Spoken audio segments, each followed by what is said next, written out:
الرضا والقناعة من كتاب أرح قلبي المضطرب للكاتبة ليندا ديلو. بتبتدي الكاتبة الفصل الأول بسؤال: هل بتحب أن يكون كل شيء تحت السيطرة؟ وأن في أمور بيصعب التحكم فيها في حياتك؟ هل قررت تثق في الله لكن حسيت أنه بطيء في بعض الأحيان، فقررت لا شعوريا أنك تساعد ربنا لمعالجة الأمور وانتهى بك الحال لقلب مضطرب؟ فمساعدتك لربنا في القيام بعمله ومحاولتك للسيطرة والتحكم في الأمور اللي خرجت عن سيطرتك هي اللي بتؤدي لقلب مضطرب. ولما بتشيل نظرك عن اللي بيسيطر على كل حاجة وتركز نظرك على أحوالك وظروفك، هتوصل للشكوى المستمرة والتذمر. لكن لما بتختار إن الله يكون هو المسيطر بالكامل، هتعيش حياة القناعة والرضا. وسألت الكاتبة: هل اتقابلت مع شخصيات بتعيش حياة القناعة والرضا رغم إن معيشتهم صعبة جدا لدرجة تخلي أقوى الأقوياء بيشتكوا ويتذمروا؟ في مزمور 16:5 بيقول: الرب نصيب قسمتي وهو قابض قرعتي. تبدأ القناعة بتقبل نصيبك وقسمتك اللي بيديها ليك الله، ولأنه صالح فكل اللي بيديه ليك هو صالح. وتأكد إن كل الأمور اتظبطت لأجل مصلحتك الأبدية.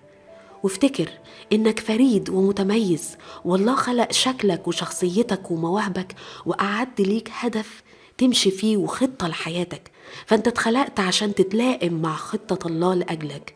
وده اللي يساعدك تعيش القناعة بقبولك بالشكل والظروف اللي خلقك ربنا عليه. صلي عشان ربنا يخليك قادر تشوف الحكمة ورا الطريقة اللي خلقك بيها. ووضحت الكاتبة إن معظمنا بيبني رضاه وقناعته على أساس الظروف والمشاعر أو على أساس أشخاص آخرين، لكن القناعة والرضا الحقيقيين منفصلين عن ظروفنا. هم حالة متعلقة بالقلب مش متعلقة بالظروف. سر القناعة بيقولها بولس إلى أهل فيليبي: ليس إني أقول من جهة احتياج، فإني قد تعلمت أن أكون مكتفيا بما أنا فيه، وأعرف أن أتضع، وأعرف أيضا أن أستفضل في كل شيء وفي جميع الأشياء.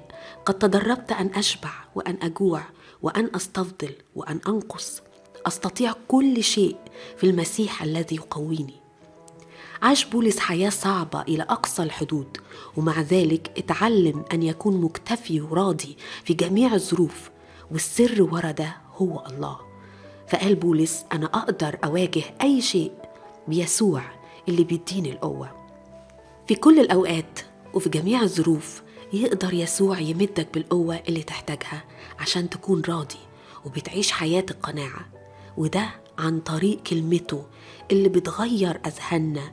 وكل ما نقضي وقت أطول قدام كلمة الله والسماح ليها إنها تدخل حياتنا بتغيرنا عشان نكون زيه، ونتعلم نثق أكتر إنه مسيطر على كل الظروف، ونستمد القوة اللي بتساعدنا نعيش حياة الرضا والقناعة.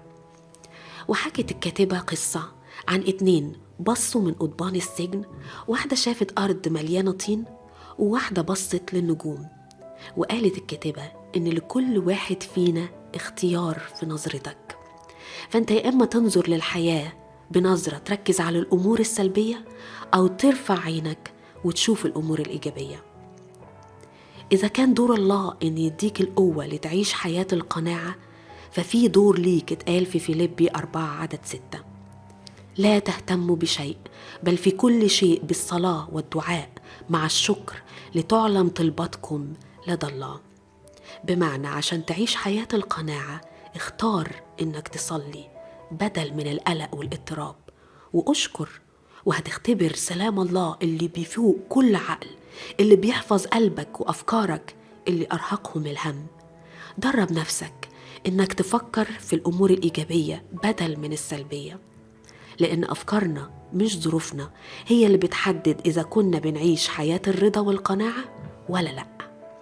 فالقناعة هي بديل لنظرتنا في الظروف، مش تغيير الظروف. هي التركيز على ما إداه الله لينا بدل من التركيز على الحاجات اللي ناقصانا. وقالت الكاتبة إننا بننضج لما نشوف حياتنا ودورنا في الحياة من وجهة نظر الله، ونشكر الله على الدور اللي عينه لينا، ونبتدي نبص على حياتنا على إنها عطية مش صليب.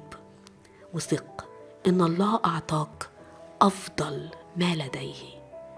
الكتاب مليان مليان بالتفاصيل، بنشجعك تقراه وأكيد هتستفاد. ربنا معاك.